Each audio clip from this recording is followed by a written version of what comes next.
नमस्कार दोस्तों, अगला सेट पे हम लोग चलते हैं। आज का अगला सेट है सेट नंबर 8। इसको शुरू करते हैं, ठीक है। पहला क्वेश्चन बोला गया है, शुरू करते हैं, ठीक है। देखो, पहला क्वेश्चन बोला गया है कि व्यक्तिगत स्वतंत्रता के लिए उच्च न्यायालय निम्नलिखित में किस रीट को जारी करता है। देखो, व्यक्तिगत स्वतंत्रता की बात किया गया है यहाँ पे। व्यक्तिगत स्वतंत्रता का तो ये होती है बंदी प्रस्तुतीकरण। बंदी प्रस्तुतीकरण, बंदी प्रस्तुतीकरण का मतलब होती है कि कोई व्यक्ति को गिरफ्तार कर लिया जाता है तो उसे पूछा जाता है, इस तरह का रीट होता है। ये ठीक है, तो ये उच्च न्यायालय की बात हो रही है। तो देखो, सबसे पहले हम लोग समझते हैं। देखो, 32 के तहत सुप्रीम कोर्ट रीट जारी करता है। और 226 के तहत हाई कोर्ट रीट जारी करता है, ठीक है। यहाँ पे देखो, सारे रीट को समझते हैं, ठीक है। सारे रीट को हम लोग समझते हैं,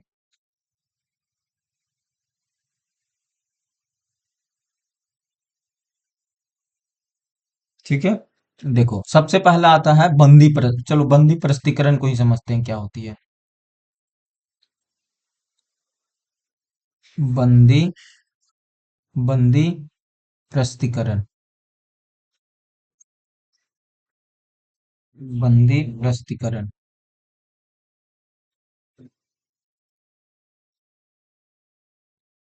बंदी प्रस्तुतीकरण। देखो, बंदी प्रस्तुतीकरण का मतलब होता है, बंदी प्रस्तुतीकरण का मतलब होता है कि कोई व्यक्ति को अगर मान लो कि किसी ने गिरफ्तार कर लिया, तो उसे कोर्ट ने पूछता है कि आपने क्यों गिरफ्तार किया, कारण बताइए, क्या गुनाह किया था इन्होंने। मतलब ये होती है व्यक्तिगत स्वतंत्रता के लिए ये जारी किया जाता है, ठीक है। समझ रहे हो ना, जो भी रीट जारी किया जाता है, यही, ठीक है। तो ये बंदी प्रस्तुतीकरण का बात है, ठीक है। सबसे पहला होती है, इसी को हिंदी इंग्लिश में बोला जाता है हैबियस कॉर्पस। नहीं, इंग्लिश में भी, क्योंकि इंग्लिश भी पढ़ना जरूरी है, नहीं तो पता चलेगा ना कि वहां पे हैबियस कॉर्पस लिख देगा। Habeas corpus, corpus, corpus, habeas corpus. देखो, इसका मतलब होता है कि यदि किसी व्यक्ति को गलत तरीका से गिरफ्तार किया गया हो, तो कोर्ट आदेश देता है कि व्यक्ति को कोर्ट के सामने पेश करो, मेरे सामने पेश करो, मतलब उसको छोड़ो, अगर गलत तरीके से बंद नहीं नहीं कर सकते हो, ठीक है। ये बोला जाता है हैबियस कॉर्पस में बंदी प्रस्तुतीकरण। यही व्यक्तिगत स्वतंत्रता की बात किया जाता है, ठीक है। समझ रहे हो, समझ रहे हो,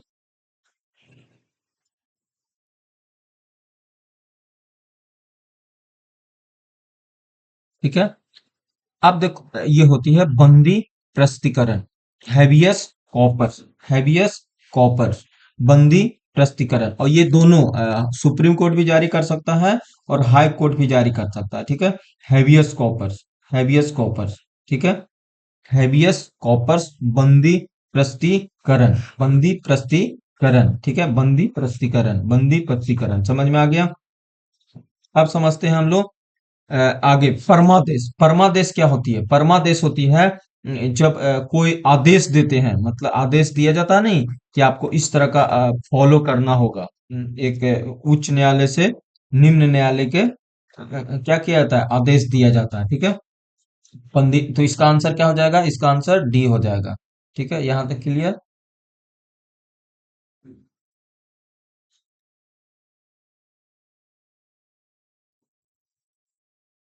आगे चलते हैं। देखो, और भी ऑप्शन है ना, ये सारे ऑप्शंस को हम लोग डिटेल समझते हैं, ठीक है।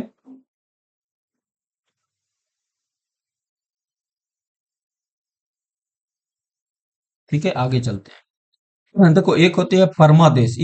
इसका मतलब होता है मैंडमस, मैडमस, मैडमस। एक होती है प्रतिषेध और एक होती है अधिकार पुच्छा, अधिकार पुच्छा। समझ रहे हो? इसका तो आंसर समझ में आ गया, बंदी प्रस्तुतीकरण होता है। देखो, अधिकार पुच्छा क्या होता है? इसको बोला जाता है, इंग्लिश में बोला जाता है क्यू वारांटो, क्यू क्यू वारांटो,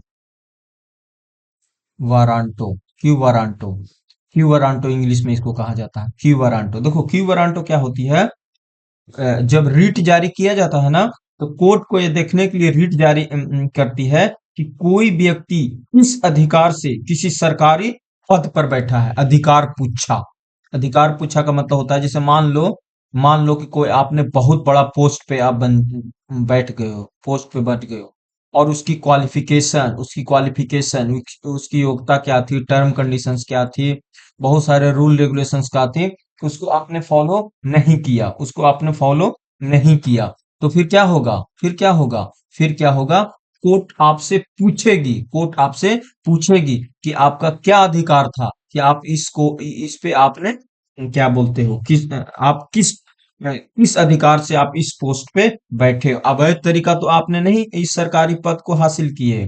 तो ये होती है अधिकार पुच्छा, अधिकार पुच्छा। समझ रहे हो ना, जब कोई व्यक्ति अवैध तरीके से सरकारी पद पे बैठता है तब। ठीक है। ये होती है परमादेश, परमादेश देखो, परमादेश होती है, परमादेश, परमादेश, परमादेश का मतलब होता है आदेश देना, आदेश देना। आदेश किसको दिया जाता है, किसी को भी दिया जा सकता है। परमादेश का मतलब होता है ये कोर्ट द्वारा सरकारी अधिकारी को, संस्था को आदेश दिया जाता है कि आप अपना कर्तव्य निभाइए। मत आप अपने, जैसे अब मान लीजिए कि आपने कल दरोगा बन गए, अब दरोगा का जो रूल होती है, रेगुलेशन होती है, वो आपको फॉलो करना होगा। अगर आप नहीं करते हैं, संविधान के खिलाफ जाते हैं, तो फिर आप पे रिट जारी किया जा सकता है। ठीक है, तो आदेश दिया जाता है, कौन देती है, सरकारी अधिकारी को, संस्था को आदेश देती है कि आप अपना कर्तव्य निभाइए। कब जारी किया जाता है, जब सरकारी अधिकारी अपना ठीक ठाक काम अपने तरीका से कर रहा हो, वो मतलब जो रूल रेगुलेशन है उसके तरीका से ना कर रहा हो, तब। ठीक है। एक होती है प्रतिषेध, प्रतिषेध का मतलब होता है प्रोहिबिशन, प्रो प्रो ही प्रोहिबिशंस, प्रोहिबिशंस का मतलब होता है कि हाई कोर्ट या सुप्रीम कोर्ट किसी भी लोअर कोर्ट को रोकता है। किसको रोकता है, हाई कोर्ट या सुप्रीम कोर्ट किसी भी लोअर कोर्ट को लोअर कोर्ट को रोकता है। किस लिए रोकता है, कि ऐसा मामला सुन रही हो जो उसके अधिकार क्षेत्र में ना हो, अधिकार क्षेत्र में ना हो, अधिकार क्षेत्र में ना हो, अधिकार क्षेत्र में ना हो, लोअर कोर्ट के अधिकार क्षेत्र में ना हो, तो इसी को बोला जाता है प्रतिषेध। ये क्या किया जाता है, कोर्ट से कोर्ट में जारी किया जाता है, जैसे हाई कोर्ट, सुप्रीम कोर्ट या lower court. Supreme court high court को कर सकता है, हाई कोर्ट को लोअर कोर्ट को कर सकता है। ठीक है, तो इस तरह से प्रतिषेध किया जाए। बंदी प्रस्तुतिकरण का मतलब यही होती है कि कोई व्यक्ति को अवैध तरीके से गिरफ्तारी कर लिया हो, हिरासत में रखा हो, बिना कारण उसको रोका गया हो, तो इस पर्सनली में होती है। ये व्यक्तिगत स्वतंत्रता का अधिकार होती है, क्योंकि यहाँ पे क्या हो जाती है, अनुच्छेद 21 आ जाता है ना, अनुच्छेद 21 यहीं पे तो आता है, जीने का अधिकार, जीने का अधिकार, शुद्ध पानी पीने का अधिकार, हवा पानी ये सब लेने का अधिकार। तो सोच रहे हो, तो यहाँ पे क्या हो जाती है, किसी व्यक्ति को आप स्वतंत्रता का अधिकार आप नहीं छीन सकते हो। ये अनुच्छेद 21 कहता है, जब तक कि कोई मुजरिम ना हो या कोई गलत काम नहीं किया हो। ठीक है, समझ में आ गया, मैंने सारे अनुच्छेद बता दिया।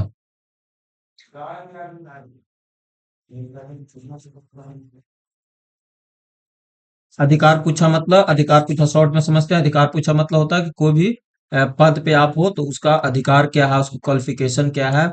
अवैध तरीका से तो आपने ना पद हासिल की हो। प्रतिषेध का मतलब होता है कि कोई भी लोअर कोर्ट को हाई कोर्ट या सुप्रीम कोर्ट आदेश देता है कि आप अपना क्षेत्र अधिकार के अंदर में ही रह के अपना सजा को सुनिए। ऐसा तो नहीं कि आप क्षेत्र अधिकार के बाहर है। परमादेश दिया जाता है कि कोई भी अधिकारी जब सही तरीका से काम ना कर रहा हो, परमादेश दिया जाता है। बंदी प्रस्तुतिकरण में वही होता है। ठीक है, यहां तक समझते हैं। आगे, भारतीय संविधान के किस अनुच्छेद के तहत मनरेगा को लाया गया। मनरेगा देखो, मनरेगा का मतलब समझते हो ना। देखो ये तो ऑप्शन में नहीं होगा, सीधा ऑप्शन काट दो। ये है ना, ये न्यायपालिका न्यायपालिका को अलग किया गया है कार्यपालिका से। कार्यपालिका से। अनुच्छेद 47 क्या है, ये है पोषण। ये है पोषण, पोषण से रिलेटेड है। पोषण से, जैसे बिहार सरकार ने दारू बंद किया, शराब बंद किया, तो इसी से। 45 में क्या है? 45 में कहा गया है 0 से 6 के बच्चों को शिक्षा देना, शिक्षा देना, शिक्षा देना। यही आगे जाके 21A बन गया, राइट ए, एजुकेशन। 86वां संशोधन 2002 के द्वारा। ठीक है, इसमें बोला गया है, 43 में बोला गया है, 43 में बोला गया है कि भारतीय संविधान के किस अनुच्छेद के तहत मनरेगा लाया गया था। ठीक है, मनरेगा लाया गया था, तो अनुच्छेद 43 के तहत। ठीक है, अनुच्छेद 43 के तहत। देखो, अनुच्छेद 43 में और भी है, जैसे मैं आपको 36 से 51 तक सारे अनुच्छेद आपको समझाता हूँ। ठीक है, समझ रहे हो? यहां तक समझ में आ गया? आगे चले। देखो, तो यहां तक हो गया ना। देखो, ऑप्शन अगर आपको याद भी नहीं रहेगा ना, तो भी आप कर सकते हो।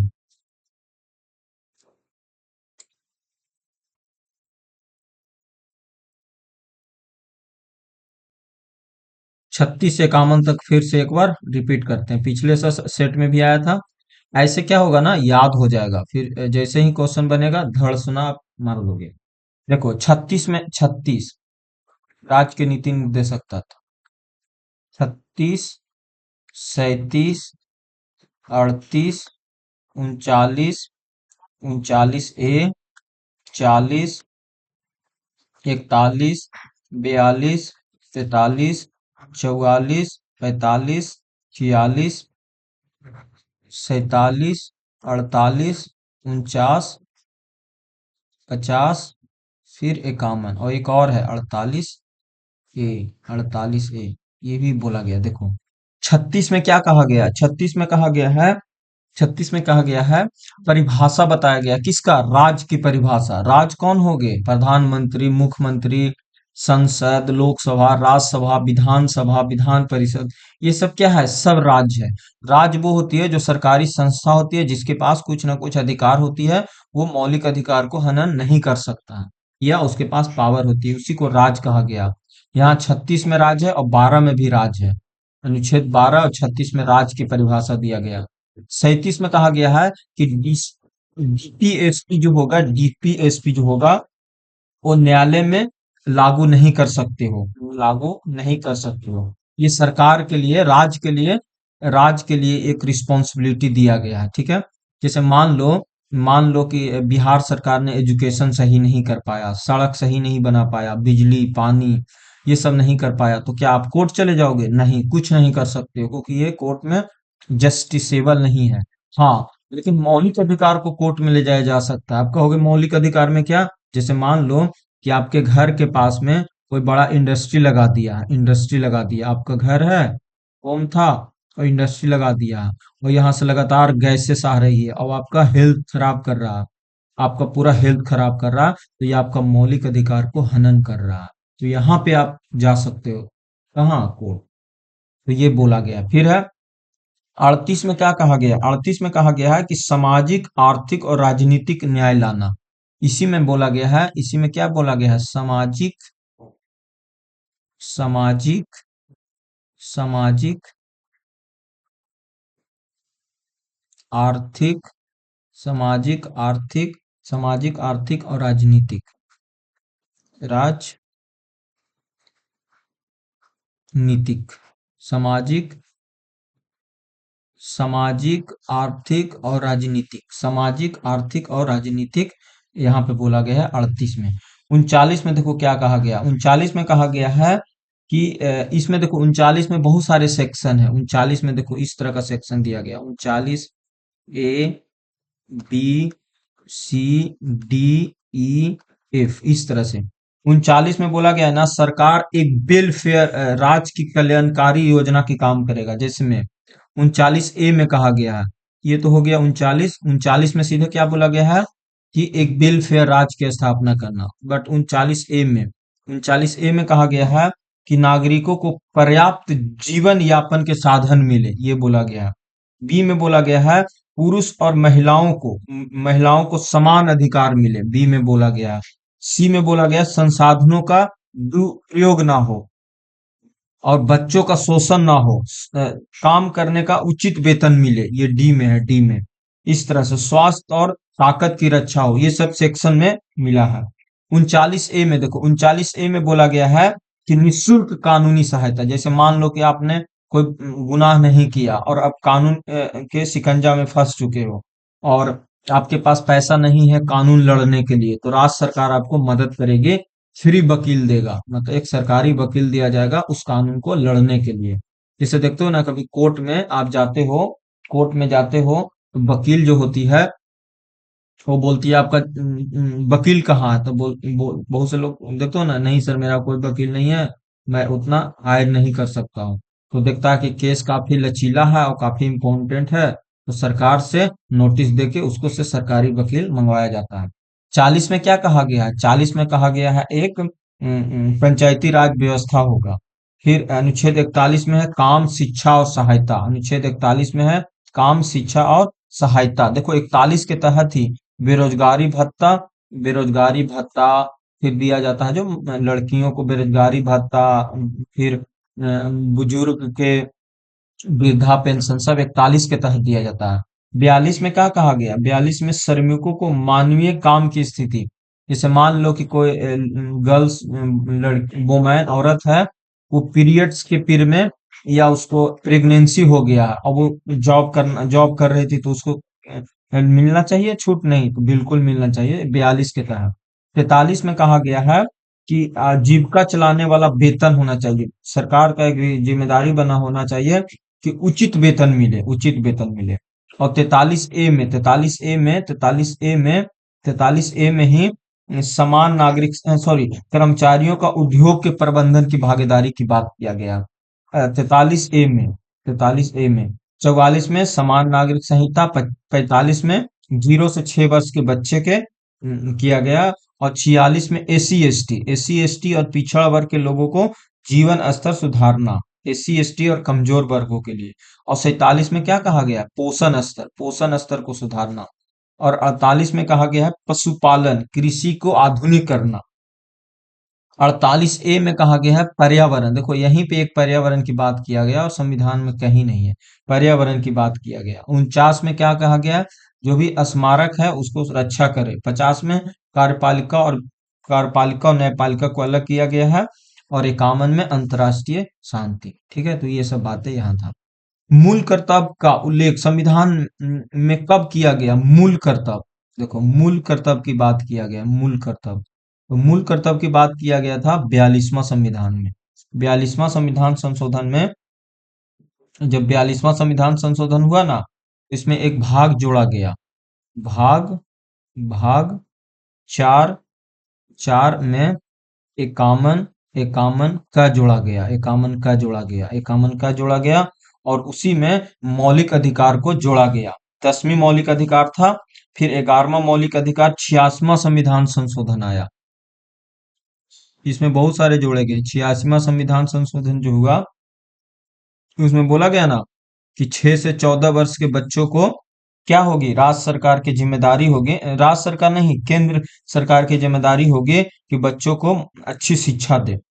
21वां संविधान, ये 86वां संविधान संशोधन में बोला गया था। ठीक है, और ये कब हुआ था? ये हुआ था 1978 में, 1976 में, 1976 में बोला गया था, 1976 में हुआ था ये। ठीक है, तो इस तरह से देखोगे ना, तो मूल कर्तव्यों का उल्लेख कब किया गया है? 42वां संविधान संशोधन में किया गया है, 42वां संविधान संशोधन। देखो 42वां संविधान संशोधन में बहुत सारे चीज की गई थी। जो 42वां संविधान संशोधन था ना, वो मानो तो संविधान के सबसे बड़ा संशोधन था। उसमें बहुत सारे चीज अमेंडमेंट किया गया था। पता है ये कब किया गया था? ये 1975 से 78 के बीच में किया गया था। इंदिरा गांधी की सरकार थी उसी समय, इमरजेंसी, जब ये 42वां संविधान संशोधन हुआ था ना, तो इसी में 42वां संविधान संशोधन में ही किया गया था। ये कब आया था? ये काफी विवादास्पद रहा था, क्योंकि ये आपातकाल जब लगा था ना, इमरजेंसी, नेशनल इमरजेंसी, तब ये लाया गया था 42वां संविधान संशोधन। ठीक है, समझ रहे हो? देखो 42वां संविधान संशोधन में क्या क्या हुआ था ये समझते हैं। 42वां संविधान संशोधन, सबसे पहला 42वां संविधान संशोधन में क्या हुआ था। देखो 42वां संविधान संशोधन की अगर बात करें तो ये कब आया था, ये आया था 1975 से 77 के बीच में आया था ये। और ये उस समय आया था जब आपातकाल लगा हुआ था, मतलब इमरजेंसी लगा दिए थे। कौन कौन लगाया था, इंदिरा गांधी सरकार ने लगाया था, इंदिरा गांधी सरकार, इंदिरा गांधी, इंदिरा इंदिरा गांधी की गवर्नमेंट लगाई थी। और इसी समय इमरजेंसी लगा हुआ था, इमरजेंसी था, ठीक है। इमरजेंसी लगाया गया था। 42वां संविधान संशोधन में क्या क्या जोड़ा गया था। देखो सबसे पहला अगर देखा जाए तो 42वां संविधान संशोधन में क्या क्या जोड़ा गया था। पहला जोड़ा गया था पहला जोड़ा गया था, तीन चीज जोड़ा गया था। सॉर्वेन सॉर्वेन सॉर्वेन सॉर्वेन, दूसरा था सोशलिस्ट,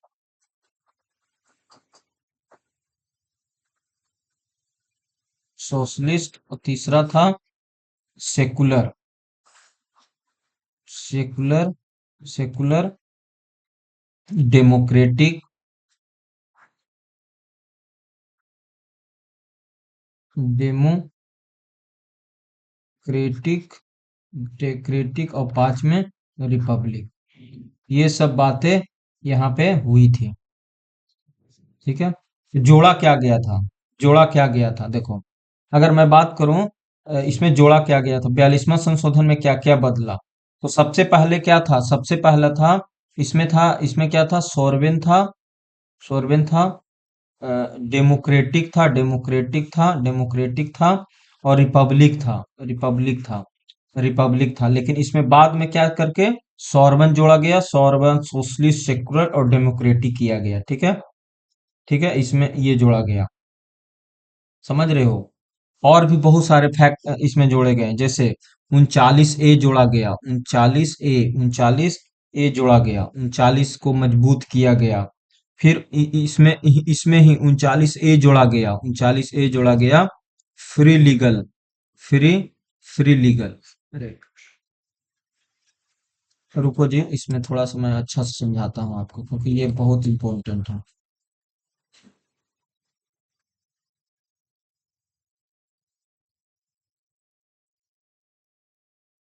देखो 42वां संविधान संशोधन कब हुआ था, सबसे पहले इसका समझते हैं। देखो सब पूरा अच्छे से देखो, 42वां संविधान संशोधन जो हुआ था वो 1976 में हुआ था। ये हुआ था 1975 से 78 के बीच में, जब इंदिरा गांधी की सरकार थी, इंदिरा गांधी की सरकार थी। और इसी समय इमरजेंसी लगाया गया था, इमरजेंसी, ठीक है। इमरजेंसी के समय में आया था ये, इमर इमरजेंसी के समय में ही आया था, ठीक है। इमरजेंसी के समय में आया था, ठीक है। इसीलिए इसको मिनी कॉन्स्टिट्यूशन भी कहा जाता है, ठीक है। समझ रहे हो। देखो संविधान में सबसे पहले प्रियम्बल में तीन शब्द जोड़े गए थे, तीन शब्द जोड़े गए थे। पहले तो देखो पहले सॉवरेन था, डेमोक्रेटिक था, रिपब्लिक था, सॉवरेन डेमोक्रेटिक रिपब्लिक था। लेकिन जोड़ा गया इसमें जोड़ा गया से क्या क्या जोड़ा गया, सॉवरेन था। देखो पहले क्या था, पहले था सॉवरेन, सॉवरेन सॉवरेन था, डेमोक्रेटिक था,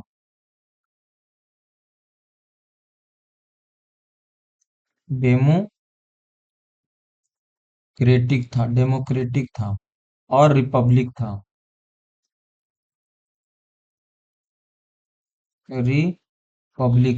ये तीन चीज पहले से था।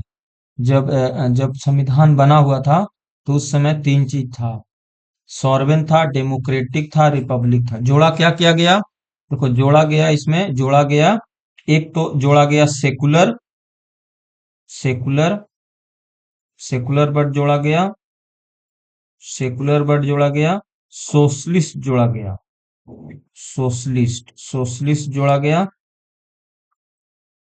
सोशलिस्ट जोड़ा गया, सेकुलर जोड़ा गया, सोशलिस्ट जोड़ा गया, और क्या जोड़ा गया, सोशलिस्ट सेकुलर। देखो दो चीज हो गया ना, सोशलिस्ट सेकुलर डेमोक्रेटिक, सॉर्बन तो था ही, सॉर्बन था, डेमोक्रेटिक था, और रिपब्लिक था। तो इसमें पहले से क्या मतलब इसमें दो चीज जोड़ा गया, एक तो सेकुलर वर्ड जोड़ा गया, एक सोशलिस्ट जोड़ा गया, सोशलिस्ट जोड़ा गया, ठीक है, ये जोड़ा गया। फिर और भी इसमें मजबूत किया गया, देखो इसमें और क्या क्या 42वां संविधान संशोधन में जोड़ा गया। सबसे पहले इसको 39 जो है ना, 39 इसको और मजबूत किया गया, 39 आर्टिकल्स 39 था, इसको और मजबूत किया गया। फिर इसमें और एक अलग से जोड़ा गया, इसमें अलग से जोड़ा गया 39A जोड़ा गया। ये क्या था, ये था free legal, free, free legal, free legal, legal, ये जोड़ा गया, इसी में जोड़ा, इसी समय जोड़ा गया था। फिर फिर ये जोड़ा गया 43A, 43A जोड़ा गया, 43A जोड़ा गया किसके लिए, वर्कर पार्टिसिपेशन जोड़ा गया, इसी में जोड़ा गया था, वर्क पार्टिसिपेशन। फिर पता है क्या जोड़ा गया, 48A जोड़ा गया, 48A जोड़ा गया, पता है इसमें क्या जोड़ा था, इन्वायरमेंट प्रोटेक्शन के बारे में बात किया गया था। तो ये सब 42वां संविधान संशोधन में हुआ था, 42वां संविधान संशोधन में हो गया, ठीक है। फिर पता है मौलिक फंडामेंटल ड्यूटी को भी इसी में जोड़ा गया, फंडामेंटल ड्यूटी को इसी में जोड़ा गया, फंडामेंटल ड्यूटी मतलब ए common A, A common A इसी में जोड़ा गया, इसी में जोड़ा गया फंडामेंटल ड्यूटी, फंडामेंटल ड्यूटी को ए कॉमन ए जोड़ा गया, ठीक है, समझ रहे हो। इतना चीज इसमें हुआ था।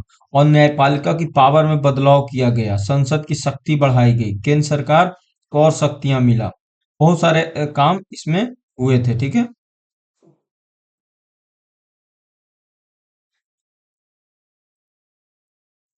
ठीक है, यहां तक क्लियर। तो 39 को और पावर किया गया, 39 को और पावर किया गया, 39 से इसी में जोड़ा गया, 43A वर्कर पार्टिसिपेशन इसी में किया गया, 48A इन्वायरमेंट से रिलेटेड इसी में किया गया, और 51A सब इसी में किया गया। इसीलिए इसको मिनी कॉन्स्टिट्यूशन कहा जाता है। कब लागू हुआ था, 1976 में।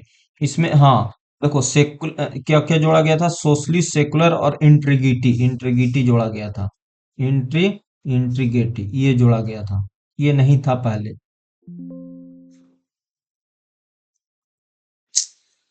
रुको जी,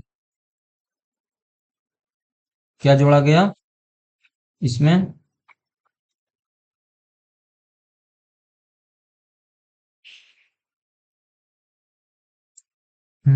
इसमें क्या जोड़ा गया, इंट्रीगेटी, इंट्रीगेटी, ठीक है, इंट्री इंट्रीगेटी जोड़ा गया। देखो पहले क्या था, जब संविधान बन के तैयार हुआ था, तो उसमें सॉवरेन था, डेमोक्रेटिक था, रिपब्लिक था, लेकिन सेकुलर वर्ड नहीं था, सेकुलर, सेकुलर, सोशलिस्ट और इंट्रीगेटी, इंट्रीगेटी ये बात नहीं थी, ये बात नहीं था। तो ये बात कहाँ जोड़ा गया, 42वां संविधान में जोड़ा गया। फिर एक फंडामेंटल ड्यूटी जोड़ा गया, एक कॉमन है इसी में जोड़ा गया, एक कॉमन है इसी में जोड़ा गया, एक कॉमन है इसी में जोड़ा गया, एक कॉमन है इसी में जोड़ा गया, ठीक है। मौलिक कर्तव्य जो पहले 10 थे ना, 11 हो गए। फिर इसी में 39A जोड़ा गया, free legal rights, free legal rights जोड़ा गया, 39A जोड़ा गया। फिर 43A जोड़ा गया, ये 43A में क्या बोलता है, वर्कर पार्टिसिपेशन मैनेजमेंट कैसे होगा ये। फिर 48 इन्वायरमेंट को जोड़ा गया।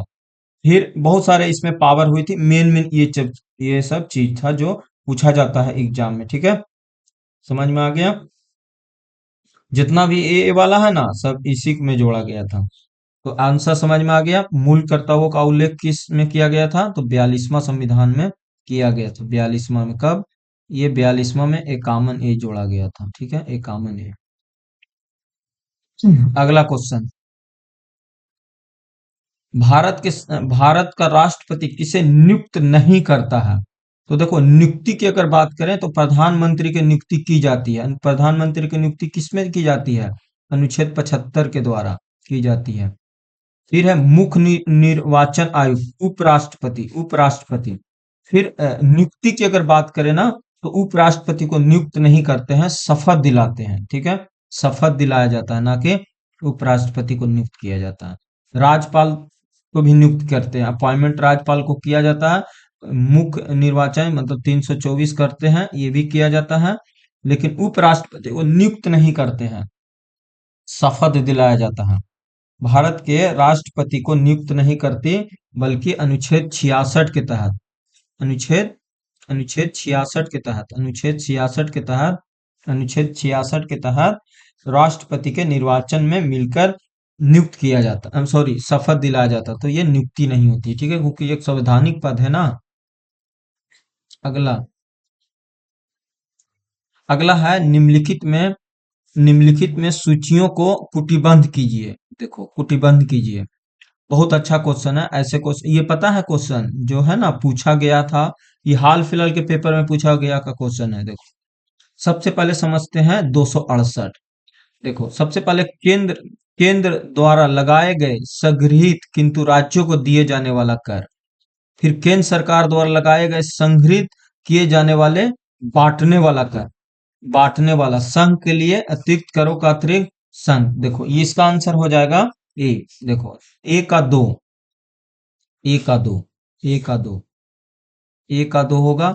मतलब केंद्र केंद्र द्वारा संग्रहित किए गए कर किंतु राज्यों को दिया जाता है, 269 में दिया जाता है, ठीक है, ठीक है।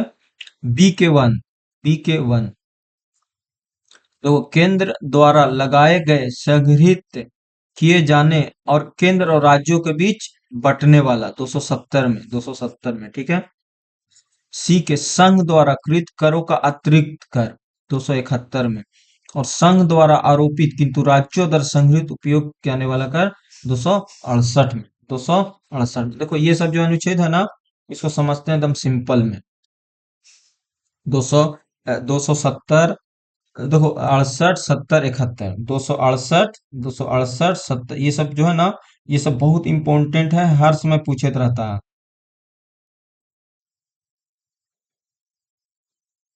ठीक है।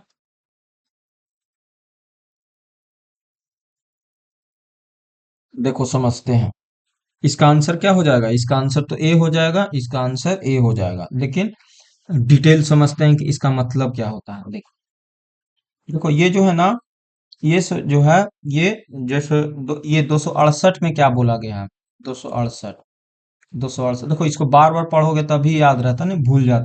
देखो, 268 में कहा गया है कि जो सेंट्रल गवर्नमेंट टैक्स लगाती है, लेकिन रेवेन्यू स्टेट को भी मिलती है। 368, 268 में बोला गया, central central government government tax लगाएगी, टैक्स लगाएगी, टैक्स तो लगाएगी सेंट्रल गवर्नमेंट। मतलब कुछ टैक्स ऐसे होते हैं जो सेंटर बनाता है, लगाता है, लेकिन पैसा राज्य को दिया जाता है, फिर बाद में राज्य को दे दिया जाता है, राज्य को दिया जाता है, ठीक है। ये बात 268 में बोला गया है। मतलब इस टैक्स को duty livings of union but collect and appoint by the state, ये 268 में बोला गया। 268 में देखो, संघ द्वारा आरोपित किंतु राज्यों संग्रहित और उपयोग किए गए कर, ये है 268। मतलब जैसे स्टम्प ड्यूटी हो गया, एक्साइज ड्यूटी हो गया, मेडिसिन टॉयलेट बहुत सारे ड्यूटीज होती है ना, वो सब सेंट्रल गवर्नमेंट के पास होती है, लेकिन स्टेट गवर्नमेंट को देना होता है। कुछ टैक्स ऐसे होते हैं जो सेंटर बनाता है, लगाता है, लेकिन उसका पैसा राज्यों को जाता है, राज्य को जाता है, ठीक है। इस टैक्स को कहते हैं duty levies by the union but collect appropriates by the state, ठीक है। ये 268 में बोला गया है, ठीक है। 268, 269 में देखो क्या बोला गया है। 269 में इसका उल्टा है। 269 में कहा गया है कि सेंट्रल गवर्नमेंट टैक्स लेती है, बट रेवेन्यू स्टेट को भी बांटा जाता है, बांट दिया जाता है, समझ रहे हो। देखो, केंद्र द्वारा लगाए गए संग्रहित किंतु राज्यों को दिए जाने वाला कर, ये होती है। मतलब कुछ टैक्स पर अधिकार सेंटर को होता है, लेकिन रेवेन्यू मिलते ही स्टेट को डिस्ट्रीब्यूट कर दिया जाता है, समझ रहे हो ना। सेंटर लगाती है, लेकिन बांट देती है स्टेट के बीच में, स्टेटों के बीच में बांट देती है। पहले जैसे सेल टैक्स था, अब जीएसटी के बाद बहुत सारे जीएसटी भी देखते हो, सी जीएसटी एस जीएसटी में बदल गया। तो ये होती है 269 में। 270 में क्या कहा गया है कि भारत के जो अधिकांश टैक्स है ना, जैसे इनकम टैक्स जीएसटी कलेक्ट होते हैं, उसका एक हिस्सा सेंटर रखता है और एक हिस्सा स्टेट को मिलता है। समझ रहे हो ना? इसमें यही होती है कि केंद्र द्वारा लगाए गए और संग्रहित किए जाने वाले केंद्र और राज्यों के बीच बांटने वाला कर, ये 270 का होता है, 270 में। ठीक है, ठीक है, समझ में आ गया? 270 में, 270 और 271 में क्या होती है कि पार्लियामेंट को स्पेंड टैक्स सर चार्ज लगाने का पूरा अधिकार होता है। मतलब कलेक्शन सेंटर करता है और रेवेन्यू सेंटर के पास ही रहेगा। देखो, संघ के लिए तत्पित करों का अतिरिक्त कर, मतलब लगा सकता है, जब भी उसको मन हो लगा सकता है, तो लगा सकता है। ठीक है,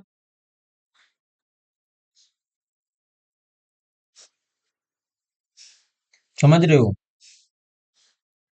यहां तक क्लियर? तो ये इसका हो गया, ए आंसर हो गया। देखो, बहुत सिंपल है। देखो, दो तरीका से पढ़ते हैं। देखो, दो होती है, 268 और 269, और एक है 270 और 271। ये चार ऐसे हैं ना जो आपको याद ही रखना होगा। ये सब टैक्स से रिलेटेड है, ये टैक्स वाले हैं, टैक्स वाले। कंफ्यूजन हो ही जाता है, बहुत आसान भाषा में समझते हैं। देखो, 268 में कहा बोला गया है, 268 में कहा बोला गया है, 268 में बोला गया है कि कुछ टैक्स ऐसे होते हैं जिनका कानून बनाने का अधिकार तो सेंटर के पास होता है, लेकिन उसका सारा पैसा स्टेट के पास जाता है। समझ रहे हो? पूरा पैसा स्टेट के पास चला जाता है। ये बातें 268 में बोला गया। देखो, संघ द्वारा आरोपित, संघ द्वारा पूरा आरोपित किया जा रहा है, किंतु राज्यों संग्रहित करती है और उसका उपयोग किए गए कर। जैसे स्टम्प ड्यूटी, मान लो बिहार में कोई प्रॉपर्टी खरीदी गई, उस पे स्टम्प ड्यूटी लगी, जिसका लॉ सेंटर का है, लेकिन स्टम्प ड्यूटी का पैसा पूरा बिहार गवर्नमेंट के पास जाएगा। समझ रहे हो ना? एग्जाम्पल में, 268 से समझो। 268 में यही है, stump duty, stump duty, stump duty, duty, stump duty. मतलब ना, मान लो बिहार में कोई प्रॉपर्टी खरीदी गई और उसका स्टम्प ड्यूटी तो लगेगा ही, लेकिन और उसका पूरा पावर सेंटर के पास में, लेकिन पूरा पैसा गवर्नमेंट ले लेगा। इस तरह से 269 में बोला गया है, 269 में यही बोला गया है कि कुछ टैक्स पूरे भारत में सेंटर कलेक्ट करता है, लेकिन पैसा स्टेट को शेयर दिया जाता है, शेयर में बांट दिया जाता है, शेयर में बांट दिया जाता है। फाइनेंस कमीशन की ये फॉर्मूला होती है, वित्त जो फाइनेंस कमीशन ऑफ इंडिया है ना, वो बांटता है, ये बांट दिया जाता है। ये 269 के तहत, 269 के तहत यही बात बोला गया है। ठीक है, 270 में कहा गया है ना कि मोस्ट टैक्स होती है सेंटर और स्टेट बांटते हैं। मतलब भारत में जो बड़े टैक्स होते हैं, जैसे इनकम टैक्स जीएसटी, उसका सारा पैसा सेंटर और स्टेट दोनों आपस में बांटती है, बांटते हैं। देखो, केंद्र द्वारा लगाए गए संग्रहित किए जाने वाला केंद्र और राज्यों में बीच बांटने वाला कर। ठीक है, और 271 में होती है ना कि मान लो पार्लियामेंट कभी भी अतिरिक्त सर चार्ज लगा सकता है। 100% सेंटर के जो पैसा लगाएगा ना एक्स्ट्रा चार्ज, वो सब सेंटर के पास लगाएगा। जैसे इनकम टैक्स सर चार्ज कर दिया, या कॉर्पोरेट टैक्स बढ़ा दिया, जो बढ़ा हुआ पैसा एक्स्ट्रा मिलेगा वो सब सेंटर रख लेगा। जीएसटी कंपनसेशन केस वो सब रख लेगा। ठीक है, तो ये सब पूरा था। आगे है, निम्नलिखित कथनों पर विचार कीजिए, निम्नलिखित कथनों पर विचार कीजिए। भारतीय राज्य व्यवस्था संसदीय शासन प्रणाली पर है, बिल्कुल संसदीय शासन प्रणाली पे है। यूएसए जो है ना, वो यूएसए, देखो दो तरह का पावर होती है, एक तो यूएसए और इंडिया में समझो, यूएसए और इंडिया में समझो। इंडिया में क्या है, पार्लियामेंट्री सिस्टम बनाया गया है, लेकिन यूएसए में क्या है, प्रेसिडेंशियल रूल बनाया गया है। तो इंडिया में क्या है, इंडिया में हमारा संसदीय शासन प्रणाली पर आधारित है, तो बिल्कुल सही है ये। संसदीय शासन प्रणाली में कार्यपालिका विधायिका से स्वतंत्र होता है, नहीं, यही तो प्रॉब्लम है। कार्यपालिका जो होती है ना, वो विधायिका से स्वतंत्र नहीं होती है, न्यायपालिका स्वतंत्र होती है, न्यायपालिका स्वतंत्र होती है। यहाँ पे कार्यपालिका, कार्यपालिका, कार्यपालिका प्लस विधायिका, विधायिका, विधायिका जो होती है ना, वो स्वतंत्र नहीं होती है, ये भाई बहन की तरह होते हैं, एक दूसरे के बिना काम नहीं चलेगा। लेकिन जो न्यायपालिका होती है ना, न्यायपालिका, ये स्वतंत्र होती है, ये स्वतंत्र होती है। ठीक है, तो ये गलत है, दो गलत। संसदीय प्रणाली में राजा अध्यक्ष का महत्व सिर्फ नाम मात्र होता है, इसका वास्तविक रूप से शासन पर कोई प्रभाव नहीं होता, बिल्कुल ये बात सही करा, तो इसका आंसर सी हो जाएगा, 6 के सी। समझ में आया, 6 के सी, समझ में आया, 6 के सी हो गया। क्योंकि जो कार्यपालिका होती है ना, वो विधायिका से स्वतंत्र नहीं होता, बल्कि जुड़ा हुआ रहता है। क्योंकि क्या होती है कार्यपालिका, देखो विधायिका का काम क्या है, विधायिका का काम है विधि बनाना, विधायिका, विधायिका का काम क्या है, विधि बनाना। विधि मतलब जो बिल होती है ना, बिल, वो बिल एक्ट में कब बनेगा, बिल जो होती है एक्ट में बनती है, ये विधायिका का काम है, विधायिका बिल को एक्ट में बनाता है। लेकिन जो एक्ट बन गया उसका काम क्या है, कार्यपालिका इसको एग्जीक्यूट करेगा, उसको एग्जीक्यूटिव करेगा, एग्जीक्यूट करेगा, देख रेख पूरा एग्जीक्यूट करेगा। और न्यायपालिका जो है ना, वो एक्ट का संरक्षण करता है, कि जो एक्ट बना है वो कैसा बना है, ऐसा तो नहीं ना कि संविधान के खिलाफ बना गया हो, जो देश हित के में ना हो। ऐसा बहुत सारे कानून है जो देश के हित में ना हो, तो इस तरह से, तो इसका आंसर क्या हो जाएगा, 1 और 3। भारतीय संविधान के अंतर्गत धन का केंद्रीकरण किसका उल्लंघन है, देखो धन का केंद्रीकरण मतलब धन को एक जगह सेंट्रलाइज करना, धन को एक जगह सेंट्रलाइज करना किसका उल्लंघन है, समता का अधिकार, राज्य के नीति स्वतंत्रता का अधिकार है, कल्याण की अवधारणा, स्वतंत्रता का अधिकार का उल्लंघन है। ठीक, सॉरी सॉरी, राज्य के नीति निर्देशक तत्व, सॉरी राज्य के नीति निर्देशक तत्व का उल्लंघन है। क्योंकि हमारा जो 39A जो है, उनचालीस उनचालीस में क्या कहता है कि एक ऐसे ऐसे राज्य व्यवस्था किया जाएगा, देखो समझो इसको, देखो इसमें क्या बोला गया है, धन का केंद्रीकरण नहीं करना है। मतलब संविधान ये नहीं बोलता है कि आप धन का केंद्रीकरण करो, मतलब गरीब और अमीर के बीच में, जैसे गरीब गरीब और अमीर अमीर के बीच में पैसा का डिस्ट्रीब्यूशन सही तरीका से हो, संसाधन का सही उपयोग हो, ये संविधान में कहता है। लेकिन राज्य के नीति निर्देशक बात में ये बोला गया है, मतलब कहा गया है, सीधा कहा गया है कि एक ऐसे समाज का निर्माण करना जिसमें सबको अन्याय मिले, मतलब सब कुछ मिले। तो इसी में क्लोज दिया गया है, जैसे क्लोज है 39A है, 39B है, 39C है, 39D है, 39E है, और 39F है, ये दिया गया, और एक 39 है। 39 में क्या बोला गया, सीधा 39 में बोला गया है कि वह राज्य को ऐसे नीति निर्देश देता है जिसका उद्देश्य न्यायपूर्ण समाज को बनाना, एक मतलब सोशल वेलफेयर बनाना, ये बातें कहा गया।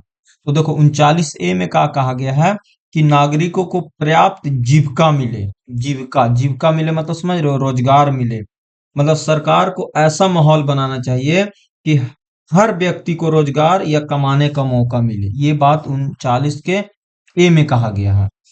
रोजगार मिले, देखो मनरेगा जो है ना, मनरेगा इसी के तहत आती है, मनरेगा, मनरेगा मनरेगा इसके तहत नहीं आते हैं, मतलब सरकार चाहती है स्किल ट्रेनिंग, ये सब स्टार्टअप, ये सब 39A में कहा गया है।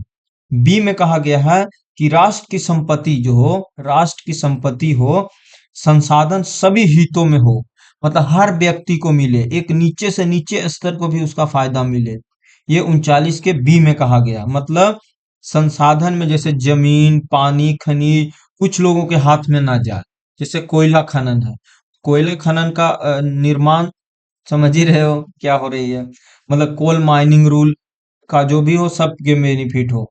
रिवर वाटर मैनेजमेंट सबका हो, फॉरेन राइट सबको मिले, मतलब एक सीमित लोगों के पास ना चला जाए, ये 39 बी में कहा गया है।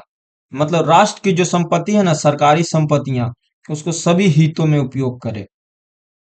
फिर कह रहा 39 के सी में भी यही बोला गया है कि संसाधन को फी लोगों के हाथ में कॉन्सेंट्रेट ना हो जाए, मतलब मोनोपोली ना हो, मोनोपोली ना हो, इसमें ये बोला गया है मोनोपोली ना हो, मोनोपोली ना हो, ये बोला गया है 39 के बी में। देखो इसमें 39 के डी बहुत इंपॉर्टेंट है, इसी में पूछा जाता है कि जो मेल है, मेल और फीमेल का समान कार्य समान वेतन मिले। और ये बात सही भी है, सबको देखते हो ना, ऐसा ही मिलता है। पुरुष और महिला को दोनों का समान वेतन मिले, ऐसा नहीं कि पुरुष कर रहा तो उसको ज्यादा पैसा दो और महिला को कम दो, ऐसा नहीं होता है। Equal pay for equal work, ठीक है, इक्वल एम्प्लॉयमेंट। यहाँ पे देखो ई में बोला गया है, ई में क्या बोला गया है, बच्चों और युवाओं का शोषण ना हो, बच्चों और युवाओं का किसी भी कंडीशन में शोषण ना हो, मतलब खतरनाक काम, फैक्ट्री, बंधुआ मजदूर से बचाना, ये राज का कर्तव्य होगा। 39 एफ का बोला गया, जैसे चाइल्ड, बहुत सारे देखते हो ना, चाइल्ड लेबर प्रोटेक्शन एक्ट बना है, मिड डे मील स्कीम बना है, ये सब है। और एफ में बोला गया है कि बच्चों को स्वस्थ जीवन, पोषण और शिक्षा मिले, ये बातें किया गया है। तो देख रहे हो 39 ए में यही नहीं बोला गया, आर्थिक सामाजिक का हो, मतलब ना 39 में सीधा बोला है लोगों को जीवन संसाधन से बात किया गया, ठीक है। तो यही है कि राज्य के संविधान के अंतर्गत धन का केंद्रीकरण किसका उल्लंघन करता है, ये करता है राज्य के नीति निर्देशक तत्व के, ठीक है, स्वतंत्रता का नहीं, राज्य के कल्याण का नहीं, समता का नहीं, इसका। निम्नलिखित में सही सुमिलित करें, देखो 39 से मैंने अभी बताया क्या है, निशुल्क, समान और निशुल्क विधिक सहायता, बिल्कुल सही है। ग्राम पंचायतों का संगठन 40 में सही है। समान नागरिकता संहिता सही है। 49 में नहीं, न्यायपालिका का ये है 50 में, तो ये गलत है, ये गलत है, ठीक है, तो इसका आंसर डी हो जाएगा। ठीक है, यहां तक क्लियर। अगला क्वेश्चन है, निम्नलिखित कथनों पर विचार करें। कह रहा है कोलकाता, पटना, तेलंगाना, त्रिपुरा की स्थापना कब हुआ, मतलब न्यायालय की स्थापना कब हुआ था, न्यायालय का। तो देखो कलकत्ता का स्थापना जो हुआ था ना, कलकत्ता का स्थापना हुआ था वो 1862 में हुआ था, 1862 में। पटना का क्या हुआ था, सबको पता है, पटना का 1916 में हुआ था, पूछते रहता है। तेलंगाना का कब हुआ था, तो तेलंगाना का हुआ है 2019 में, तो 2019 में। और त्रिपुरा का 2013 में, ठीक है। तो कलकत्ता, ये इसका आंसर क्या हो जाएगा, इसका आंसर ए हो जाएगा, ए हो जाएगा, समझ रहे हो। पटना पटना हाई कोर्ट का स्थापना कब हुआ था, 1916 में हुआ था, 1916 में पटना हाई कोर्ट 1916 में। कलकत्ता, कलकत्ता का कब हुआ था, कलकत्ता का कब हुआ था, कलकत्ता का हुआ था 1862 में, कलकत्ता का हुआ था 1862 में। तेलंगाना का कब हुआ था, 2019 में। और त्रिपुरा का 2013 में हुआ था, 2013 में, 2013 में, ठीक है, समझ रहे हो, यहाँ तक क्लियर, यहाँ तक क्लियर। रुको जी, इसको ऑफ कर देता हूँ।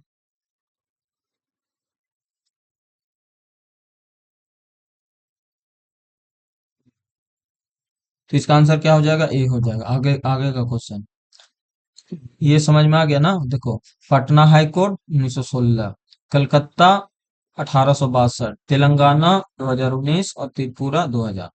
सरकारी बजट, देखो सरकारी बजट में जीरो बेस बजट में प्रस्तुत किया गया, जीरो बेस बजट कब प्रस्तुत किया गया था, ये क्वेश्चन में पूछा गया है, ये क्वेश्चन पूछा गया है। सरकारी बजट में जीरो बेस बजट है, तो ये यूएसए ने किया था, यूएसए ने सरकारी बजट में जीरो बजट पहले यूएसए ने प्रस्तुत किया था। शून्य आधारित बजट पता है क्या होती है, देश में शून्य आधार बजट की अवधारणा सरकार और उसके विभागों के अनुदान खर्च को कम करने के उद्देश्य से लाया गया था।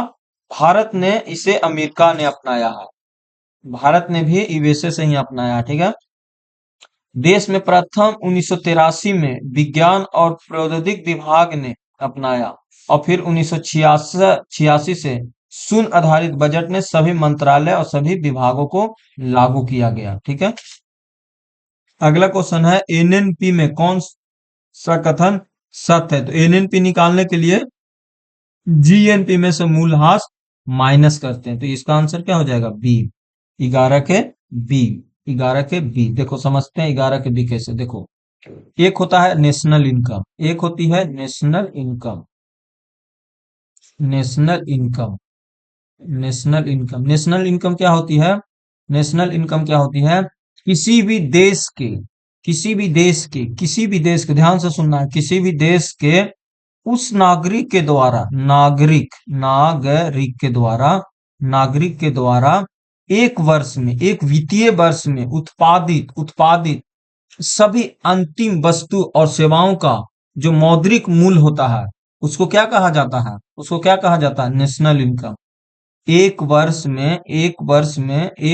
में उत्पादित सभी अंतिम वस्तु और सेवाओं का जो भी मौद्रिक मूल्य होगा, वो नेशनल इनकम होगा, लेकिन नागरिक के द्वारा, ठीक है, नागरिक के द्वारा। अब प्रश्न उठता है कि क्या सर हमारे देश के बहुत से लोग विदेश में पैसा कमा रहे हैं, तो क्या नेशनल इनकम में काउंट होगा? तो बिल्कुल काउंट करेंगे। लेकिन बहुत से लोग जो है, विदेशी लोग इंडिया में रह के पैसा कमा रहे हैं, तो क्या वो नेशनल इनकम में काउंट होगा? तो नहीं होगा। सिर्फ और सिर्फ नेशनल इनकम में नागरिक का काउंट किया जाता है, जो अपना नागरिक होते हैं, देश के नागरिक होते हैं, उसको काउंट किया जाता है। ठीक है, नागरिक का काउंट किया जाता है। अब आती है जीडीपी। जीडीपी क्या होता है? जीडीपी उसको कहा जाता है जो एक वर्ष में भौगोलिक क्षेत्र के अंदर एक वर्ष में उत्पादित सभी अंतिम वस्तुओं का, सेवाओं का जो मौद्रिक मूल्य होता है, अंतिम वस्तु और सेवाओं का, उसको जीडीपी कहा जाता है। जीडीपी में विदेशी कंपनियां भी आ जाती हैं और इंडियन भी आते हैं। और जीडीपी जो होता है ना, वो रियल बताता है कि देश में कितना प्रोडक्शन हो रहा है। ठीक है। एक होती है जीएनपी जो होती है ना, उसमें जीडीपी तो लेते ही लेते हैं, लेकिन यहाँ पे नेट इनकम आ जाता है। नेट इनकम का मतलब आ जाता है कि जो विदेशी पैसा आ रहा है भारतीयों के द्वारा, वो इसमें लेते हैं, और जो इंडिया में पैसा कमाया जा रहा है किसी और के द्वारा, वो नहीं लेते हैं। ठीक है, समझ रहे हो ना?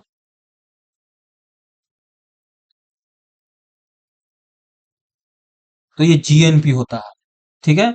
और एनएनपी क्या होती है? एनएनपी क्या होती है? अब देखो फार्मूला समझते हैं, तो फार्मूला में क्या होती है? अगर अगर अगर एनडीपी निकालना हो तो जीडीपी में से माइनस कर देते हैं मूलहास को। मूलहास को माइनस कर देते हैं। ये फार्मूला बना एनडीपी का। ठीक है। फिर क्या होता है? अगर अगर जीएनपी निकालना है तो जीडीपी में से माइनस कर देते हैं मूलहास को।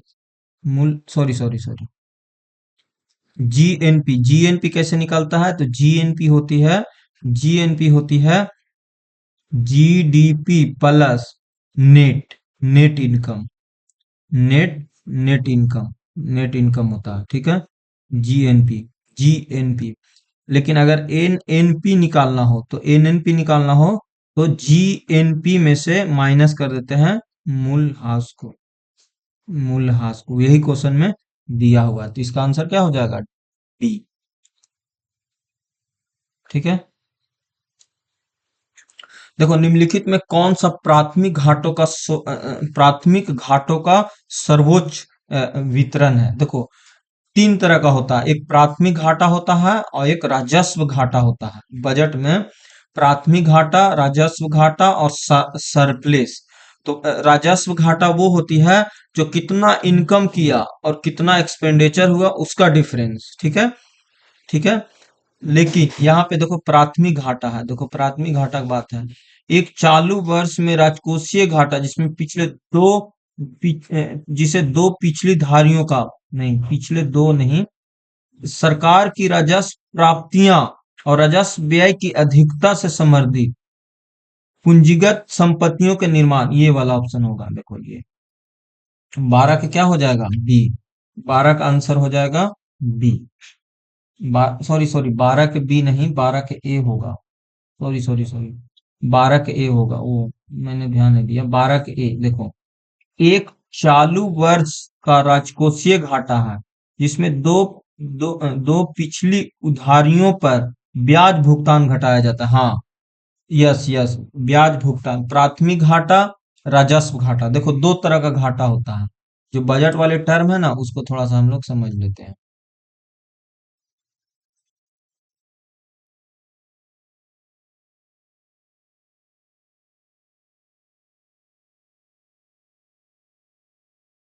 देखो बजट, अगर मैं बजट की बात करूं तो बजट का भारत में कौन सा अनुच्छेद में है, तो अनुच्छेद है 300, सॉरी 112 में। बजट 112 में बोला गया है वार्षिक वित्तीय वितरण। बजट है 112 में, अनुच्छेद 112 में बोला गया है। अब देखो बजट से रिलेटेड बात समझते हैं। बजट, देखो जो बजट होता है ना,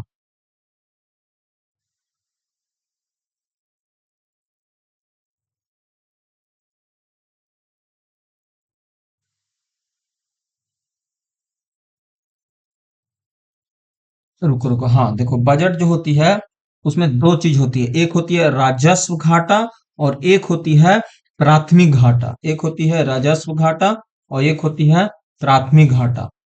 ठीक है, समझते हैं।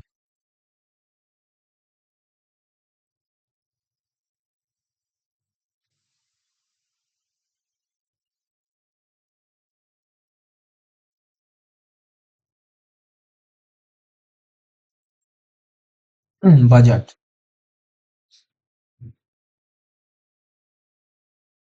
बजट, देखो बजट में क्या होती है समझते हैं। बजट में, बजट तो सबको पता है, ये होती है, उसके बारे में हम लोग को नहीं समझना है। हम लोग को समझना है कि घाटा कमी क्या होता है। उसके बाद हम लोग समझते हैं कि राजस्व घाटा क्या होती है और प्राथमिक घाटा क्या होती है। उसके बाद आपको समझ में आ जाएगा। ठीक है,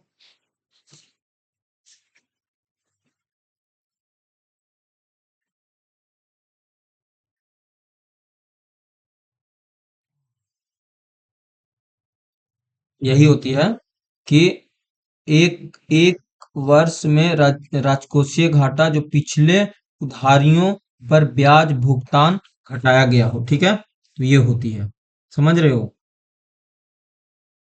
यहाँ तक क्लियर? तो इसका आंसर क्या हो जाएगा, ए हो जाएगा। ठीक है,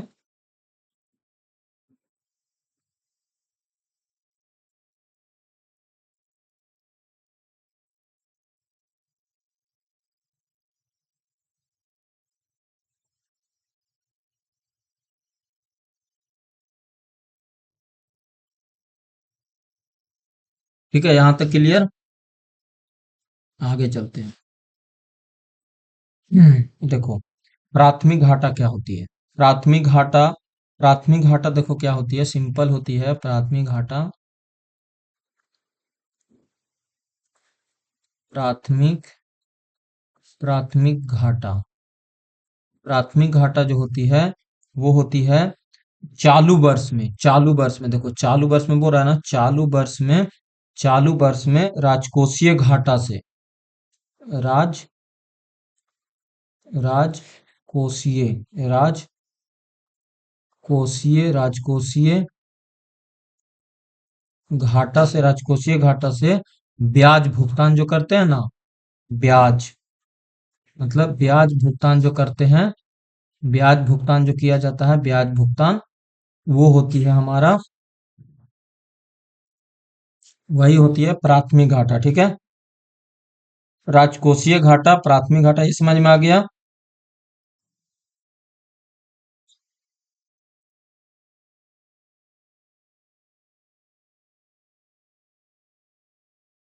देखो राजकोषीय घाटा क्या होती है, राजकोषीय घाटा होती है कितना सरकार ने इनकम किया और कितना सरकार ने खर्च किया, ये होती है राजकोषीय घाटा। ठीक है, लेकिन प्राथमिक घाटा होती है कि राजकोषीय घाटा में पिछले दो पिछली उधारियों, मतलब ब्याज भुगतान, ब्याज भुगतान को घटाया जाता है।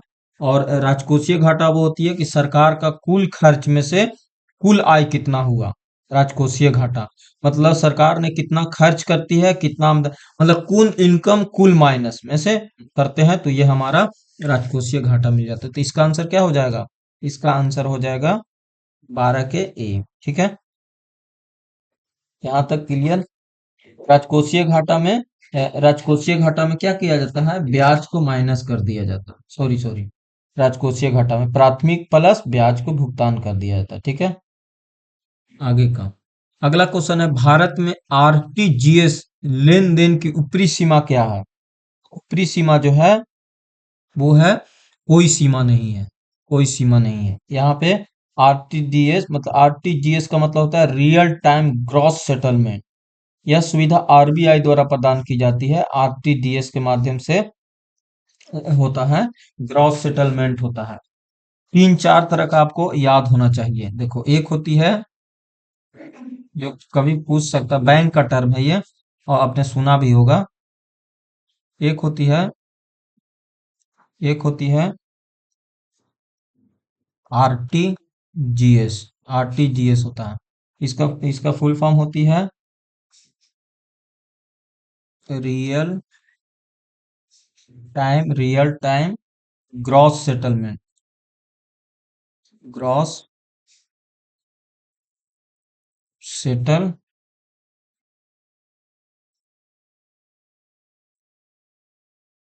सेटलमेंट होते हैं। ठीक है, और एक होती है निफ्ट।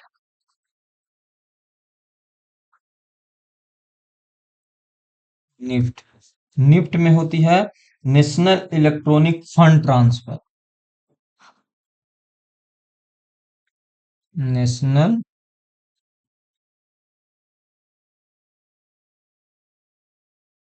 Electronic fund transfer. ठीक है, नेशनल इलेक्ट्रॉनिक फंड ट्रांसफर। और एक होती है आईएमपीएस, जो इमीडिएट पेमेंट सर्विस होती है। Immediate payment service, IMPS. इसका इसका होती है immediate immediate payment service. Payment service ये होती है। ठीक है, तो इसमें जो होती है ना, आरटीजीएस में कोई ऐसा टाइम अधिकतम का कोई सीमा नहीं है। यह सेवा 7 दिन में 24 घंटा में उपलब्ध होता है, तो इसका कोई सीमा नहीं होगा। ठीक है, आरटीजीएस लेन देन का कोई ऊपरी सीमा नहीं है। किसने कहा था अर्थशास्त्र धन का विज्ञान है? ये रॉबिन्स ने कहा था। सॉरी सॉरी, एडम स्मिथ ने कहा था। एडम स्मिथ ने कहा था। एडम स्मिथ ने ही कहा था। देखो, तीन लोग थे। देखो, इसमें बहुत से लोग आए थे, मतलब अपने अपने जगह पे अपने अपने अनुसार इन्होंने अपना दिए, क्योंकि इकोनॉमिक्स जो है ना, वो अलग अलग परिभाषा अलग अलग समय पे बताया जाता है। कोई बोलता है पैसा है, कोई बोलता है धन है। बहुत सारा बात मतलब बोलने का तरीका अलग है, लेकिन मीनिंग सबका एक ही निकलता है। समझ रहे हो? समझते हैं इसका मतलब अच्छे से। देखो, देखो क्या होती है। देखो, देखो ये व्यक्ति थे। देखो, ये व्यक्ति जो थे अर्थशास्त्र, Adam Smith. Adam Adam Smith Smith Adam Smith ने कहा था।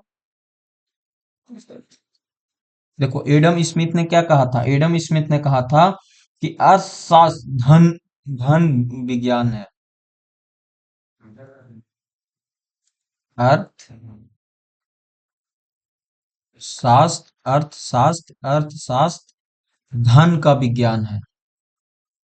धन का विज्ञान है। विज्ञान है, ठीक है। अर्थशास्त्र धन का विज्ञान है, ठीक है, ये कहा था, एडम स्मिथ ने कहा था। ठीक है, लेकिन एक नए आए, रॉबिन्स। रॉबिन्स रॉबिन्स देखो, रॉबिन्स ने क्या कहा? रॉबिन्स ने कहा कि अर्थशास्त्र वह विज्ञान है जो लक्ष्यों और वैकल्पिक उपयोग को सीमित संसाधनों के परस्पर संबंध के रूप में मानव व्यवहार का अध्ययन करता है। यहाँ पे इन्होंने मानव को घुसेड़ दिया। मानव मानव व्यवहार, मानव व्यवहार, व्यवहार की बात किया है रॉबिन्स ने। मार्क्स ने क्या कहा था? मार्क्स मार्क्स ने देखो क्या कहा। मार्क्स ने कहा कि मानव समाज, यहाँ पे मानव समाज की बात किया गया। किसका? मानव मानव समाज की बात हुई है। मानव समाज की बात हुई है। मतलब अर्थशास्त्र का कहना है मानव समाज की प्रगति के नियम की खोज किया। मानव समाज, यहाँ पे मानव समाज की बात हुआ। रॉबिन्स ने मानव व्यवहार की बात किया। एडम स्मिथ ने धन का विज्ञान का बात किया। एक और साइंटिस्ट थे जिसका मतलब अर्थशास्त्री थे जिनका नाम था बेहम, बेनहम, बेनहम, बेनहम। बेनहम ने क्या बोला? बेनहम ने कहा कि रोजगार और जीवन स्तर, रोजगार और जीवन स्तर, रोजगार, रोजगार और जीवन स्तर, जीवन, जीवन स्तर, जीवन स्तर, रोजगार, बेहनम रोजगार और जीवन स्तर की बात किया। ठीक है, तो देख रहे हो ना, अर्थशास्त्र का चुनाव विज्ञान है, रॉबिन्स ने कहा। अर्थशास्त्र वास्तविक विज्ञान है, एडम स्मिथ ने कहा। अर्थशास्त्र आदर्श विज्ञान है, मार्शल ने कहा। फिर है अर्थशास्त्र का विश्लेषण निंदा करना नहीं, रॉबिन्स ने कहा। ये सब बात अपने अपने जगह पे इन्होंने कहा था। तो यही बात है, किसने कहा था कि अर्थशास्त्र धन का विज्ञान है? तो एडम स्मिथ ने कहा था।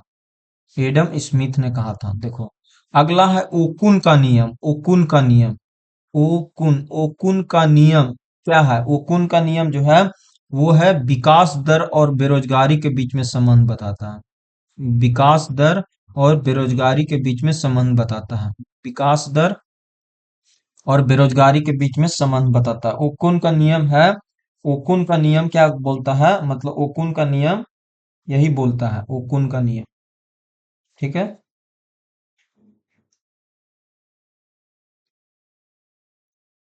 ओकुन का नियम यही कहता है कि बेरोजगारी और जीवन स्तर को कैसे सुधारा जाए। ठीक है, विकास दर कैसे हो। ठीक है, यहाँ पे यही बोला गया है कि विकास दर और बेरोजगारी दर के बीच संबंध बताता है कौन? ओकुन का नियम। ओकुन का नियम, ओकुन, ओकुन का नियम विकास दर और बेरोजगारी के बीच संबंध को बताता है।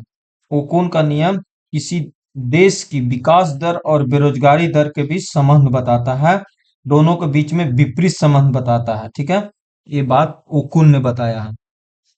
ठीक है, ओकुन का नियम, ओकुन का नियम, ओकुन, ओकुन का नियम। ठीक है, ओकुन का नियम कहता है किसी देश में आर्थिक विकास दर, जो जीडीपी है, आर्थिक विकास दर मतलब समझते रहे हो, विकास दर क्या होती है?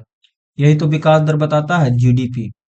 जीडीपी, जीडीपी के बारे में, जीडीपी और बेरोजगारी दर के बीच में संबंध बताता है ओकुन का नियम। ओकुन का नियम ये बोलता है, सीधा ये बोलता है, क्या बोलता है ये, कि अगर जीडीपी, जीडीपी बढ़ेगा, जीडीपी बढ़ेगा तो बेरोजगारी क्या होगी? घटेगी।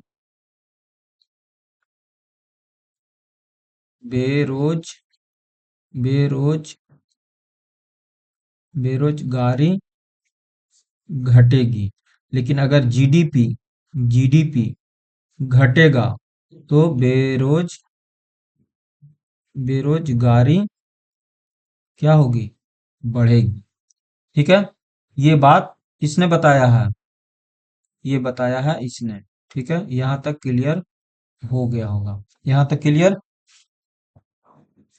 किसी देश के जीवन स्तर क्या बताता है? जीवन स्तर बताता है प्रति व्यक्ति आय कितना है। प्रति व्यक्ति आय, पर कैपिटल इनकम ही जीवन स्तर बताता है, उसका लाइफ स्टाइल बताता है। पर कैपिटल इनकम, पर कैपिटल इनकम, पर कैपिटल इनकम। और पर कैपिटल इनकम कैसे निकाला जाता है? पर कैपिटल इनकम कैसे निकाला जाता है? क्या किया जाता है? जनसंख्या मतलब नेशनल इनकम में से, नेशनल इनकम में से पॉपुलेशंस को डिवाइड कर देते हैं तो पर कैपिटल इनकम मुझे मिल जाता है। ठीक है, पर कैपिटल इनकम कुल राष्ट्रीय आय से डिवाइड कर देते हो, यही जीवन स्तर बताता है। जैसे देखोगे तो अमेरिका में, आप अमेरिका के पर्सन को देखोगे तो उसका जीवन स्तर बहुत अच्छा है। क्यों? क्योंकि उसका पर कैपिटल इनकम बहुत अच्छा है। समझ रहे हो, पर कैपिटल इनकम बहुत अच्छा है, बहुत अच्छा है, पर कैपिटल इनकम बहुत अच्छा है। लेकिन यही अगर आप इंडिया में चले जाओ तो बहुत खराब है। तो इसलिए यहाँ का देखते हो ना, बहुत कंडीशन खराब है। फिर कह रहा है उत्पादन लागत, देखो यहाँ पे चलते हैं, इसको हटाते हैं।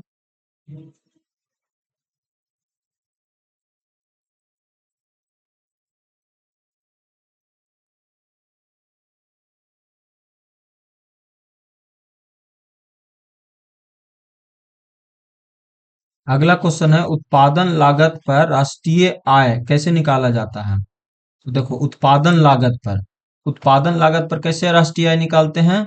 बहुत सिंपल है। देखो, देखो क्या किया जाता है, उत्पादन लागत पर राष्ट्रीय आय मतलब एन एन पी निकाला जाता है फैक्टर कोस्ट पे।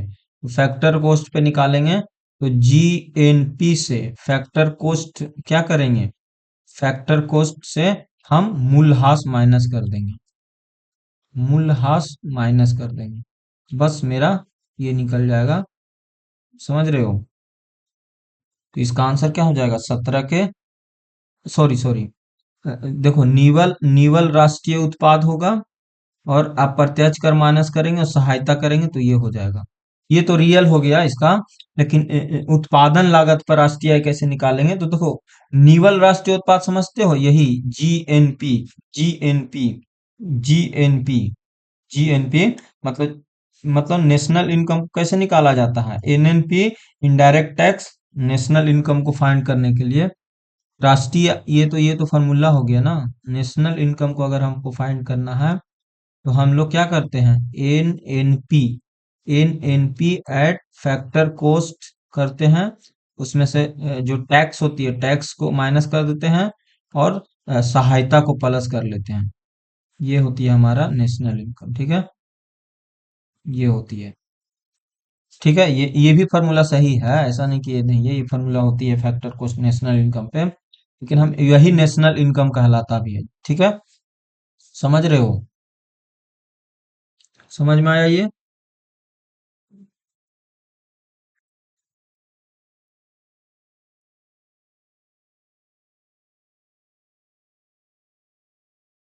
यहाँ तक क्लियर।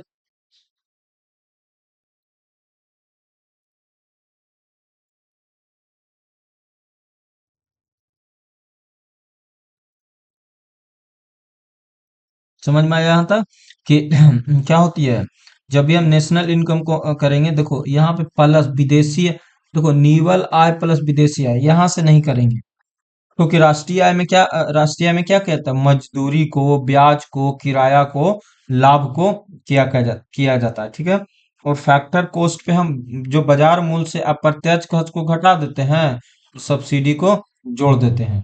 ठीक है, यहाँ पे देखो राष्ट्रीय सकल उत्पाद, ये तो ऑप्शन में होगा नहीं, क्योंकि एनएनपी निकालने का सही नहीं है। विदेशों से नहीं, एनएनपी एट मार्केट प्राइस से जीएनपी निकालते हैं, ये भी गलत है, यही सही होगा। ठीक है, अप्रत्यक्ष कर को माइनस करते हैं और सहायता जोड़ देते हैं। ठीक है, राष्ट्रीय बालिका दिवस प्रत्येक वर्ष कब मनाया जाता है, तो राष्ट्रीय बालिका दिवस मनाया जाता है, सबको पता है, राष्ट्रीय बालिका दिवस मनाया जाता है 11 अक्टूबर को, हर वर्ष मनाया जाता है। राष्ट्रीय बालिका दिवस 11 अक्टूबर को मनाया जाता है। राष्ट्रीय बालिका दिवस 11 अक्टूबर को मनाया जाता है। 2024 का थीम था गर्ल विजन फॉर फ्यूचर, पर 2025 वाला का फ्यूचर, 2025 वाला का क्या है, थोड़ा सा देख लेते हैं, क्योंकि अब करेंट अफेयर भी आ गया है ना।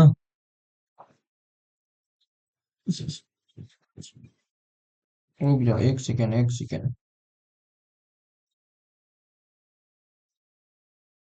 देखो क्या है, 11 अक्टूबर, 11 अक्टूबर, 11 अक्टूबर, 11 अक्टूबर, अक्टूबर तो खत्म ही हो गया ना, लेकिन हमारा सितंबर तक ही था। 11 अक्टूबर, तो 11 अक्टूबर वाला बनाया जाता, लेकिन 2025 वाला का थीम पता नहीं आया होगा। अगर किसी को याद है तो आप कमेंट बॉक्स में बता सकते हैं। 11 अक्टूबर थीम, ठीक है, 11 अक्टूबर।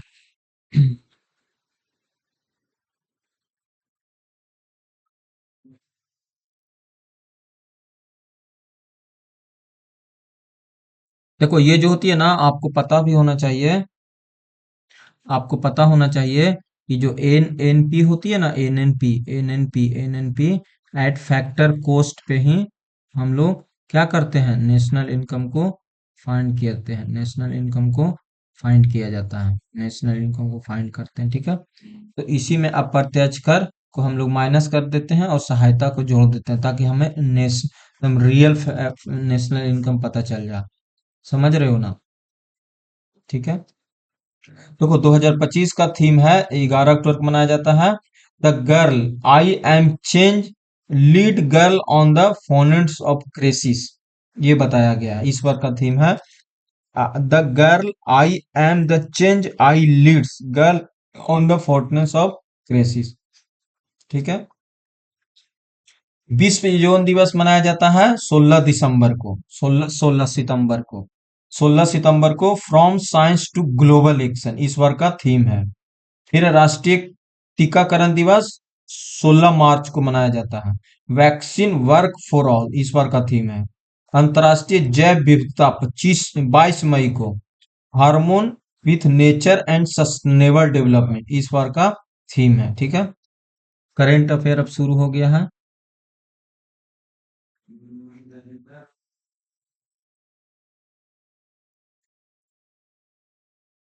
रहने देते हैं इतना तक, नहीं करंट अफेयर खींच देते हैं, ठीक है। यहाँ तक क्लियर हो गया, इसको थोड़ा सा याद कर लो।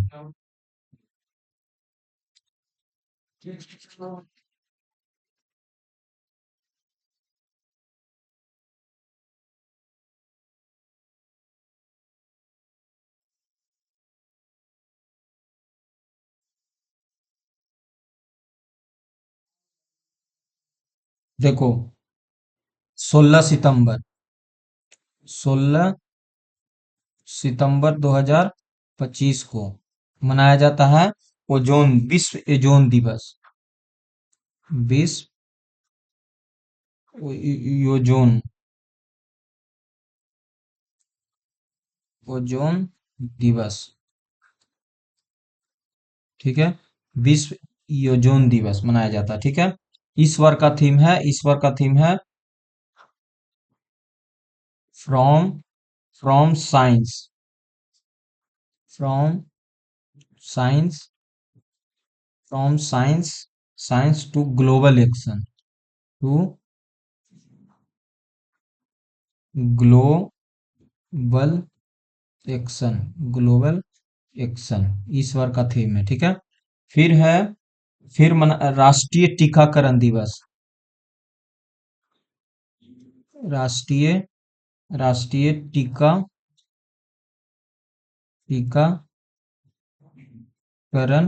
दिवस, दिवस ये मनाया जाता है 16 मार्च को, 16 मार्च को मनाया गया। इसका है vaccine, vaccine, vaccine work for all, work for for all ये मनाया गया, ठीक है।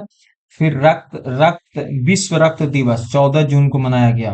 राष्ट्रीय जैव विविधता दिवस 22 मई को मनाया जाता है, ठीक है। तो ये सब ध्यान रखना है।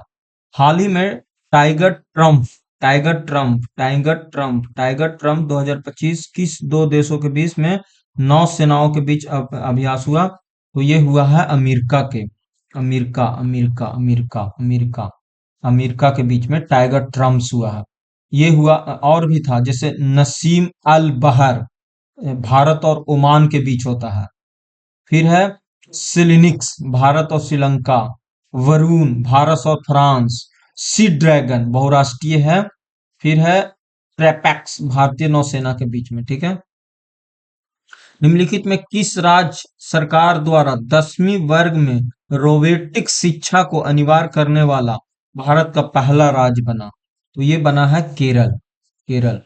निम्नलिखित में किस किस राज्य सरकार ने 10वीं वर्ग में रोबोटिक शिक्षा को अनिवार्य करने वाला भारत का पहला राज्य बना है? तो ये बना है केरल। केरल राज्य सरकार ने 10वीं वर्ग में, मतलब 10वीं क्लास में रोबोटिक शिक्षा रोबोटिक शिक्षा रोबोटिक शिक्षा रोबोटिक शिक्षा को अनिवार्य कर दिया है। ठीक है, बहुत अच्छी काम है ना। फिर तेलंगाना सरकार ने किस देश में एक शहर से प्रेरित होकर इको टाउन विकसित करने की घोषणा की है? तो ये किया है जापान से। जापान जापान जापान देश से जापान देश की एक शहर से प्रेरित होकर इको टाउन विकसित करने की घोषणा किया है। तो ये जापान से, मतलब तेलंगाना सरकार ने जापान की शहर किस्तूनिया से प्रेरित होकर हैदराबाद में 80 एकड़ का इको टाउन विकसित करने की घोषणा किया जा रहा है। ठीक है। पीएम सूर्य घर मुफ्त बिजली योजना के तहत हिमाचल प्रदेश के जो कांगड़ा जिला है, कांगड़ा जिला के राजा खास गांव गांव का पहला सौर मंडल घोषित किया। तो ये भी ध्यान रखना। पीएम सूर्य सूर्य मुफ्त मुफ्त मुफ्त बिजली बिजली योजना योजना में कौन किया है? ये है कांगड़ा जिला। कांगड़ा कांगड़ा जिला कांगड़ा जिला जो है ये है हिमाचल प्रदेश में, ये किया है पहले स्थान पे। ठीक है। अगला है steel steel authority of India limited ने अपना पहला अंतर्राष्ट्रीय प्रतिनिधि कार्यालय कहाँ प्रारंभ किया है? तो ये किया है यूएई में। स्टील अथॉरिटी ऑफ इंडिया ने अपना पहला अंतर्राष्ट्रीय प्रतिनिधि दुबई के यूएई में स्थापित किया है। ठीक है। अगला है महरौड़ा रेल फैक्ट्री निर्मित आधुनिक इंजन निर्यात देश में किस प्रधानमंत्री ने घोषणा की है? मतलब महौड़ा रेल फैक्ट्री में निर्मित आधुनिक इंजन का निर्यात किस देश को करने की घोषणा प्रधानमंत्री ने की है? तो ये किया है गिनी गणराज्य को। महौड़ा जो है ना, महौड़ा रेल फैक्ट्री बिहार में है। ये बिहार में, ये जान लेना, बिहार में है। बिहार में है बिहार में है जो निर्मित आधुनिक इंजन का निर्यात गिनी गणराज्य को करने की घोषणा सिवान से प्रधानमंत्री नरेंद्र मोदी ने की है। प्रधानमंत्री नरेंद्र मोदी ने ही बिहार के सिवान से 5900 करोड़ रुपया से अधिक की 28 विकास परियोजनाओं का शुभारंभ किया है। ठीक है। जैसे में वैशाली देवरिया रेल लाइन परियोजना, पाटलिपुत्र गोरखपुर के बीच Vande Bharat express, sewage treatment plant, battery ऊर्जा भंडारण, इस तरह से। हाल ही में हाल ही में हाल ही में भारत सरकार ने चिनाब पर बने बांध पाकिस्तान क्षेत्र में जाने से रोक दिया है। तो ये है किसका किसका किया है? तो ये किया है बगलिहार बगलिहार। हाल ही में भारत सरकार ने चिनाब पर बने किस बांध की पानी पाकिस्तान में जाने से रोक दिया है? तो बगलिहार बांध। बगलिहार जो आतंकवादी हुआ था ना घटना, जो 1960 में सिंधु जल समझौता हुआ था, तो इसी में प्रधानमंत्री नरेंद्र मोदी ने 29 मई 2025 को पटना में स्थित जयप्रकाश नारायण अंतर्राष्ट्रीय हवाई अड्डे के नए टर्मिनल का भी उद्घाटन किया। कुल लागत है 1200। ठीक है। थोड़ा सा चार्ज में लगाता हूँ, मेरा लैपटॉप काम करे। यहाँ तक क्लियर। आगे चलते हैं। अगला क्वेश्चन है, निम्नलिखित में 34वां ब्यास सम्मान 2024 किसे चुना गया? तो ये चुना गया है, किसे चुना गया? तो ये चुना गया है सूर्यबाला को। सूर्यबाला सूर्यबाला को चुना गया है। हिंदी के प्रसिद्ध लेखिका है सूर्यबाला को व्यास सम्मान 2024 के लिए चुना गया। सुरबाला को 2018 में जो प्रकाशित हुआ था ना उपन्यास, कौन देश के वासी, इसके लिए सुना गया। ठीक है। अगला है, निम्नलिखित में कौन सी पुस्तक शशि थरूर द्वारा लिखी गई है। तो शशि थरूर द्वारा लिखी गई है, ये है आवर लिविंग कंट्रीब्यूशंस, ये है। ठीक है। Our living contributions, our living constitution, our living constitution, our living constitution, ये किसके द्वारा लिखा गया है? शशि थरूर द्वारा लिखा गया, शशि थरूर द्वारा, शशि थरूर द्वारा लिखित आवर लिविंग कॉन्स्टिट्यूशंस के है। ठीक है। स्वास्थ्य संबंधित जरूरतों को पूरा करने के लिए डिजाइन किया गया ई सेहत ऐप जारी किया गया है। किसके द्वारा जारी किया गया है? तो ये किया गया है जम्मू कश्मीर राज्य के द्वारा, जम्मू कश्मीर के राज्य के द्वारा ये किया गया है, जम्मू कश्मीर के राज्य के द्वारा। ठीक है। जम्मू कश्मीर के राज्य के द्वारा। हाल ही में भारतीय टेबल टेनिस संघ की पहली महिला अध्यक्ष निम्नलिखित में कौन बनी है? ये बनी है मेघना अहलवाल, मेघना अग्रवाल। हाल ही में भारतीय टेबल टेनिस संघ की पहली महिला अध्यक्ष निम्नलिखित में कौन बनी है? तो ये बनी है मेघना अहलवाल। हाल ही में भारतीय प्रतिभूतियों और विनिमय सीबी बोर्ड के नए अध्यक्ष के रूप में किसे चुना गया है? तो ये चुना गया है तुहित कांत पांडे को। इसको तुहित कांत पांडे, तुहित कांत पांडे को, तुहित कांत पांडे को चुना गया है, तुहित कांत पांडे को, तुहित कांत पांडे को हाल ही में भारतीय प्रतिभूतियों के नए अध्यक्ष के रूप में किसे चुना गया है? तुहित कांत पांडे, तुहित कांत पांडे। हाल ही में पटना हाई कोर्ट के नए मुख्य न्यायाधीश किसे चुना गया है? तो ये चुना गया है पवन कुमार पथरी, नहीं, पवन कुमार बच थ्री, पवन कुमार बच थ्री। हाल ही में पटना हाई कोर्ट के नए मुख्य न्यायाधीश बने हैं, पटना हाई कोर्ट के नए मुख्य न्यायाधीश बने हैं पवन कुमार बच थ्री। अगला है, ये तो हो गया पवन कुमार बच थ्री। हाल ही में जारी मानव विकास सूचकांक में भारत का स्थान कितना है? तो भारत का स्थान है 130वां, भारत का एक स्थान है। हाल ही में जारी मानव विकास सूचकांक 2025 में भारत का स्थान रहा है 130वां रहा है, 130वां रहा है, 130वां रहा। ठीक है। जैसे देखो और भी है इंडेक्स, जैसे विश्व प्रेस सूचकांक में भारत का स्थान है विश्व विश्व प्रेस सूचकांक।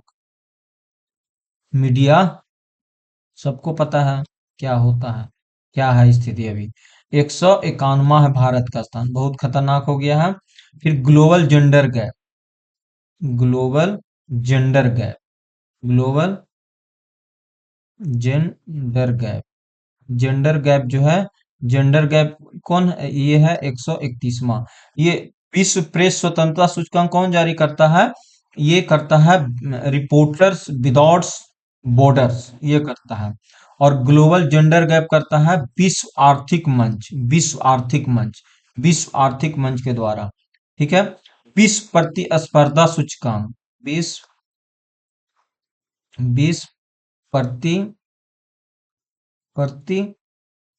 स्पर्धा सूचकांक, सूचकांक है जो इस बार भारत का 41वां स्थान है। कौन जारी करता है? प्रबंधन विकास, ये करता है। फिर विश्व निवेश रिपोर्ट 15वां स्थान आया भारत का, विश्व निवेश रिपोर्ट, निवेश रिपोर्ट, ये आया है 15वां स्थान, 15वां स्थान। और किड्स राइट्स क्या आया? 96वां। ठीक है। अगला क्वेश्चन है, वैश्विक खाद्य संकट रिपोर्ट 2025 किसके द्वारा जारी किया गया? ये किया गया है संयुक्त राष्ट्र वैश्विक खाद्य संकट नेटवर्क के द्वारा। वैश्विक खाद्य संकट रिपोर्ट 2025 किसके द्वारा जारी किया गया? तो ये जारी किया गया संयुक्त राष्ट्र वैश्विक खाद्य संकट नेटवर्क के द्वारा। ठीक है। और भी इन्होंने जारी किया, जैसे वर्ल्ड हैप्पीनेस रिपोर्ट, भारत का स्थान 118वां है, 118वां है, ठीक है। फिर जलवायु प्रदर्शन सूचकांक 10वां है जर्मन बाज के द्वारा। फिर है फिर है वैश्विक ऊर्जा सूचकांक विश्व आर्थिक मंच के द्वारा 71वां है भारत का स्थान, ठीक है। फिर है भारत भारत सरकार द्वारा HIV एड्स के उन्मूलन का लक्ष्य वर्ष रखा है, ये रखा है 2030, 2030 रखा गया है 2030। भारत सरकार ने HIV एड्स उन्मूलन का लक्ष्य 2030 रखा है, ठीक है, 2030 रखा है। मलेरिया उन्मूलन का लक्ष्य भी 2030 है। पशुओं के फूट और मौत बुलोसिस रोग 2025 है। भारत में टीबी 2025 है। भारत में पूर्ण मलेरिया 2030, पशुओं में फूट मौत रोग 2030, यूरिया आयात को बंद करने का लक्ष्य 2025 है। कुल कार्बन उत्सर्जन में 1 अरब टन कम करने का 2030 है, और भारत का शून्य कार्बन उत्सर्जन 2070 है। भारतीय भारतीय रक्षा मंत्रालय ने वर्ष 2025 को निम्नलिखित में किस रूप में मनाए जाने की घोषणा की है? तो ये किया है इनमें से कोई नहीं, इनमें से कोई नहीं। तो ये जनता है किसके लिए मनाया गया? ये मनाया गया है रक्षा सुधार वर्ष। यहाँ लिख लो, रक्षा सुधार वर्ष, सुधार वर्ष मनाए जाने की प्लानिंग किया गया है, ठीक है। हाल ही में किस देश के सरकार ने इस्लाम कानून को उल्लंघन का हवाला देकर शतरंज खेल को अस्थायी रूप से निलंबित कर दिया है? तो ये किया है अफगानिस्तान ने। अफगानिस्तान से किस देश के सरकार ने इस्लाम कानून को उल्लंघन का हवाला देकर शतरंज खेल को अस्थायी रूप से निलंबन किया है? तो ये अफगानिस्तान सरकार ने किया है। निम्नलिखित में समझ में आ गया यहाँ तक? अगला है कि निम्नलिखित में किस खिलाड़ी ने फिडे महिला विश्व रैपिड चैंपियन 2024 का खिताब जीता? तो ये जीता है केनेरू हम्पी ने। केनेरू हम्पी ने किस खिलाड़ी ने फिडे महिला विश्व रैपिड चैंपियन 2024 का खिताब जीता? तो केनेरू हम्पी ने जीता। फिर पंचायती राज दिवस के अवसर पर 24 अप्रैल 2025 को प्रधानमंत्री नरेंद्र मोदी ने मधुबनी में कितने रुपये का परियोजना का उद्घाटन और शिलान्यास किया? तो ये किया था 13,480 करोड़ का, 13,480 करोड़। पंचायती राज दिवस के अवसर पर 24 अप्रैल को प्रधानमंत्री नरेंद्र मोदी ने बिहार से कितने रुपये के परियोजना का उद्घाटन शिलान्यास किया? तो ये किया 13,480 करोड़ के, ठीक है। ये पंचायती राज दिवस पर किया था, ठीक है। सर्वश्रेष्ठ प्रदर्शन करने वाले पंचायतों को नेशनल पंचायत अवार्ड से सम्मानित किया भी गया, ठीक है। फिर है हाल ही में सेपक टकरा विश्व कप 2025 में भारत ने पहली बार स्वर्ण पदक जीता। इसका आयोजन कहाँ किया गया? तो ये किया गया पटना में। पटना में हाल ही में सेपक टकरा विश्व कप 2025, सेपक टकरा भारत में पहली बार स्वर्ण पदक जीता। ये पटना में किया गया था, पटना में, ठीक है, पटना में किया गया था। आगे का क्वेश्चन है fill in the blanks with appropriate verb. I I wish I those, I wish I bows those world but too late. तो इसका आंसर क्या हो जाएगा? Had never said, had never said. Translate a ऐसे आदमी, ऐसे चालाक आदमी से सावधान रहो। इसका बहुत सिंपल है, we were such clever man. आगे का क्वेश्चन है fill in the blanks, fill in the blanks appropriate preposition. I arrive the station to taxi. तो इसका आंसर क्या हो जाएगा? At in, at in, at in, at in. निम्नलिखित शुद्ध वाक्य भक्तों की सेना जा रही थी, भक्तों की मंडली जा रही थी, भक्तों की टुकड़ी जा रही थी, भक्तों की भीड़ जा रही थी। तो इसका आंसर क्या हो जाएगा? भक्तों की मंडली जा रही थी, भक्तों की मंडली सही होगा। बाछे खिलाना से क्या तात्पर्य है? बाछे खिलाना से तात्पर्य है बहुत प्रश्न होना, बहुत प्रश्न होना। बाछे खिलना से क्या तात्पर्य है? बहुत प्रश्न होना। अक्ल के दौड़ना, अक्ल के दौड़ना, तो ये हो जाएगा घोड़े। अक्ल के अक्ल के घोड़े दौड़ना, अक्ल के घोड़े दौड़ना। तो यहाँ तक रहने देते हैं, जो बचा हुआ है अभी करेंगे बाद में। तो 45 क्योंकि हिस्ट्री सब आ गया ना। ठीक है। बहुत